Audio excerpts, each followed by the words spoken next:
A game released in 2003 might just be the best game of all time, and how dare I say might, it is the best fucking game anybody has ever and will ever play from now until the end of recorded history. And some of you may say I'm exaggerating, and well, to that I'd say yeah, but not that much.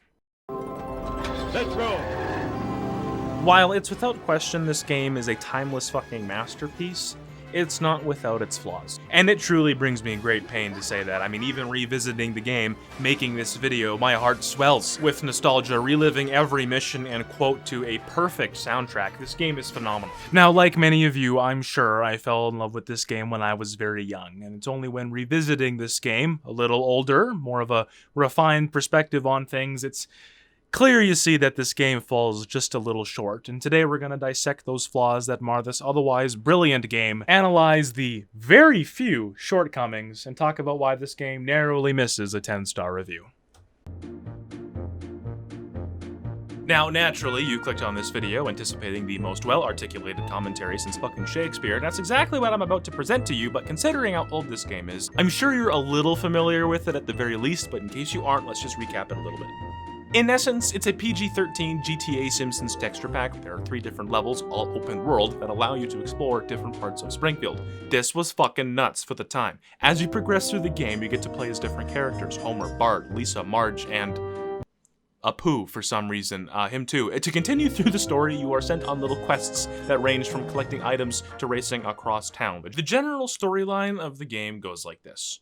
Strange markings in fields around the city have begun popping up along with robot wasps. Out of nowhere, a new energy drink, Buzz Cola, is being released and advertised by Krusty the Clown. A few subplots emerge and resolve, but ultimately, aliens landed in Springfield. The Buzz Cola is a mind control drink. These robot wasps surveil Springfield and report back to the alien overlords, whom host a reality TV show called Foolish Earthlings back on their home planet.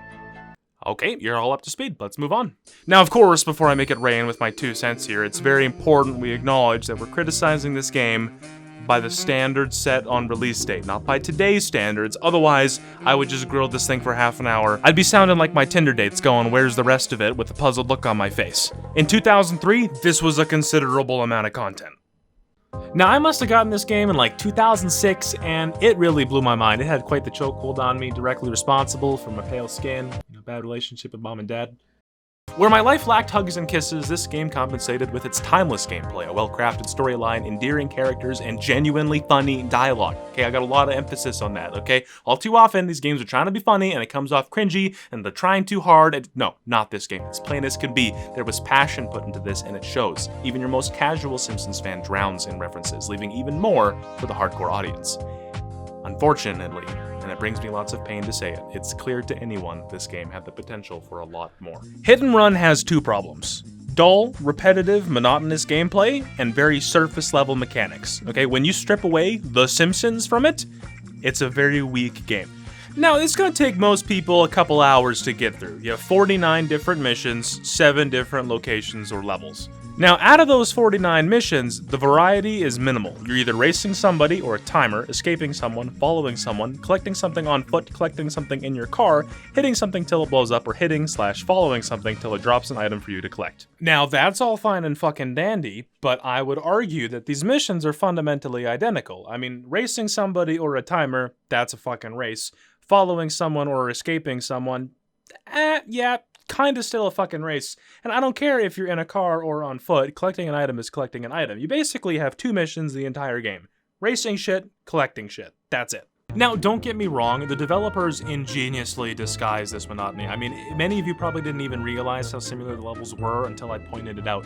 And even on like your first few playthroughs, you might not even really realize until you're playing as like Marge. And at that point, you're already halfway through the game. When it really gets obvious is when you're playing through the game, it's getting harder and you start failing the missions, okay? Then you gotta repeat it, and now you're pissed off, and you realize that all the mission is you following around this fucking retard, crashing into shit until he drops some bird for you to pick up, and it takes like 10 minutes. It's really once you stop flying through the fucking levels where you're forced to slow down and you're like, oh, okay, yeah, this is the exact same shit, just with a different character. And as the game gets harder, it's that artificial bullshit difficulty where it's like, oh, it's the same race, just now you have less time to get there. And like at this point, the novelty of playing in a different part of Springfield is kind of wearing off, and you realize that it's just a different texture on the item and a different person saying the voice lines. Otherwise, you're taking the same paths, the same shortcuts, and oh joy, I get to use a red sports car instead of an orange sports car. Wowee. What this game desperately needed was just a little more variety. It wouldn't even have to have been that much, just a little more. And here's the thing, a potential solution for this is actually already embedded within the game itself. I mentioned a blatant lack of purpose to certain mechanics, and this is what I mean.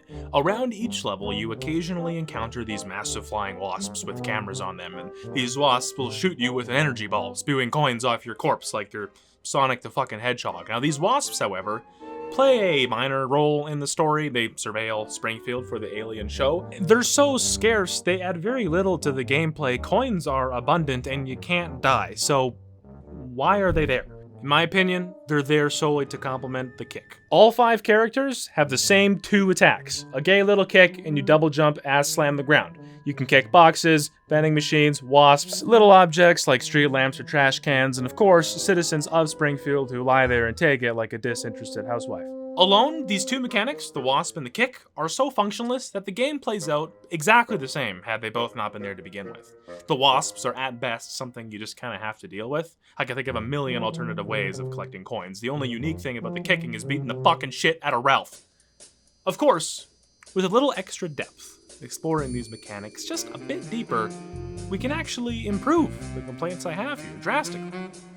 Picture this for a second. It's level 3, you're Lisa, you find Bart on the boat. Suddenly, as you try to make your escape, increasingly larger waves of wasps attack, and you are to defend Bart before the wasps do too much damage and hurt him. Perhaps as you collect items around the map, the wasps are coming out and actively trying to prevent you from doing just that.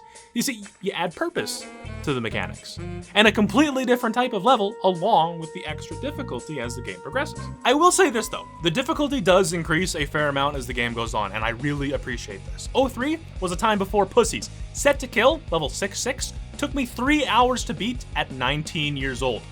Although I remember the alien autopsy missions at the end of level 7 being very difficult, and glazing over the comments in the, about the game, it seems to be like a pretty common memory.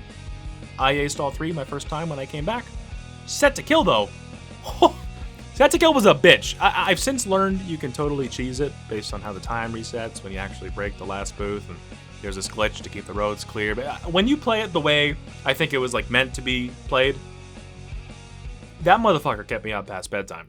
Now, this game is a rich goldmine of Simpsons references packed with familiar buildings to explore and vehicles to drive, but unfortunately lots of those vehicles in the same way are purposeless. On a few occasions, the game does a good job of utilizing different vehicles for different tasks. Like in level 1, Homer needs the Plow King to fuck some shit up, and later Lisa and Otto need the bus to go fuck some more shit up. In both those cases, it wasn't like I got to choose which car was going to be the best. The game told me, go get the fucking bus, and so I went and I got the fucking bus. Most of the time, the game forces you to use a specific vehicle, so you don't even really get to like strategically change it up.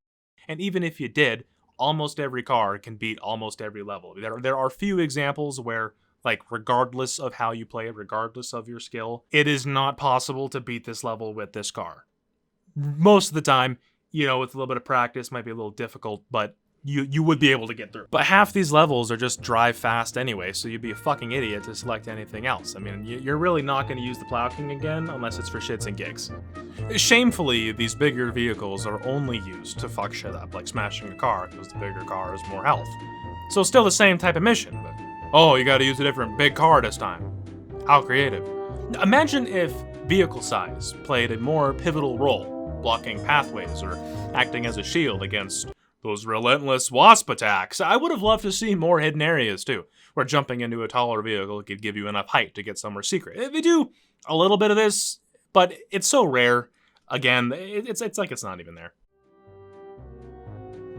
I can't even talk shit about this one. Dude, the soundtrack is fucking incredible. I've been using songs from the game during this video. I listen to Homer's Day on my drive home from work sometimes. It's that fucking good, man. The story is good. Most of the missions, though, are that kind of This guy will only help you if you do a favor for him, so go and fuck around doing some random shit like collecting apples so that they're willing to help you, you know, that kind of trope. But aside from that, it's a very enjoyable experience. If you cherish gaming and hold a soft spot for The Simpsons, this game is a must play. Hit and Run, oh how I love you. Oh, the fucking money I'd spend if it ever got a remaster. Imagine a world as big as like GTA 5, all Simpsons out. We can only dream. With great reluctance, I bestow upon you a 9.5 out of 10. So close, just a little short. It is my understanding that this game had plenty of cut content, which is a fucking travesty. More Simpsons Hit and Run? Sign me the fuck up! Delay the release. As a consumer, I would gladly wait if it meant my childhood games would bless me with even more. The things I mentioned were honestly likely things the developers had intentions on improving, but the game wasn't ready fast enough, and the game suffered because of it. Thank you for watching. Have yourself a wonderful day. If you subscribe, that would be pretty cool. If you like this style of content, let me know. It's kind of a new thing for me. So, yeah. Take care, guys.